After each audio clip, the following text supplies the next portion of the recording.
सावलीनगर में भाजपा सांसदना उम्मीदवार डॉक्टर हेमांग जोशीना चूंटणी प्रचार अर्थे सभा योजाई।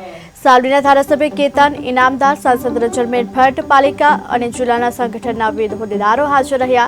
नगरना डॉक्टर सेल वेपारी एसोसिएशन, लीगल सेल सहितना मंडळीए समर्थन पूरुं पाड्युं। नगरजनोए प्रचंड बहुमतीथी जीताडवानुं आश्वासन आप्युं। डॉक्टर हेमांग जोशीए सावलीमां आरएसएसना युवको पर हुमलाना पगले सरकार અને પોલીસ તંત્ર પર વિશ્વાસ વ્યક્ત કરી નિષ્પક્ષ કાર્યવાહીની ખાતરી આપી। સાવલીના વિકાસમાં ધારાસભ્યને સંસદના યોગદાનને વખાણ્યું હતું।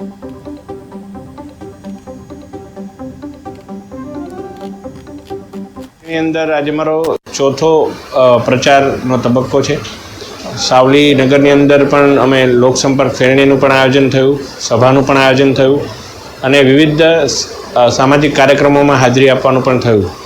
આજે એક સભાનું આયોજન સાવલી નગરના વિસ્તારની અંદર કરવામાં આવ્યું છે અને ખૂબ મોટી સંખ્યામાં સાવલી નગરના તમામ કાર્યકર્તાઓ, શુભેચ્છકો, મતદારો, અમારા વડોદરાના લોકપ્રિય સાંસદ શ્રીમતી રંજનબેન ભટ્ટજી, આપણા સાવલી વિધાનસભાના ધારાસભ્ય શ્રી કેતનભાઈ ઇનામદાર અને સર્વે હોદ્દેદારોને મળી અને એક સાથે આદરણીય મોદીજીના વિકસિત ભારતના સંકલ્પને અમે આગળ લઈ જવાના છે અને સાવલીની અંદરથી ખૂબ મોટી જંગી લીડથી વડોદરાનું કમળ દિલ્હી સાંસદશ્રી અને તમામ કાર્યકર્તાઓ સાથે મળી અને હંમેશા વડોદરા તો મોદી સાહેબનું પોતાનું એક પોતીકું વિસ્તાર રહ્યો છે। મોદી સાહેબ પણ આ વિસ્તારથી લડ્યા છે અને આદરણીય સાંસદશ્રી તો દેશના ટોચના મહિલાઓમાં સૌથી સર્વાધિક લીડ મેળવેલા સાંસદશ્રી છે। એટલે સર્વે કાર્યકર્તાઓની મદદથી સાથે મળી અને અમે ખૂબ મજબૂત કમળ દિલ્હી ખાતે પહોંચાડવાનો પ્રથમ વિષય અમારા ધ્યાને આવ્યો અને એ વિષયને અત્યારે અમે તપાસ અર્થે જાણી રહ્યા છીએ।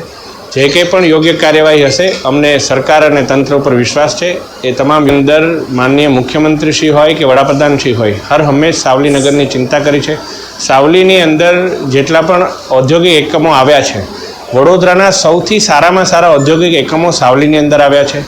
સૌથી વધારે વડોદરામાં રોજગારી મળી હોય તો એ સાવલી જીઆઈડીસીના માધ્યમથી સાવલી ડેસરના યુવાનોને મળી છે અને આપણા ધારાસભ્ય શ્રી કેતનભાઈ, અમારા માતૃત્વ એટલે સાંસદ શ્રી રંજનબેન અને સર્વેના પ્રયાસથી મળી છે।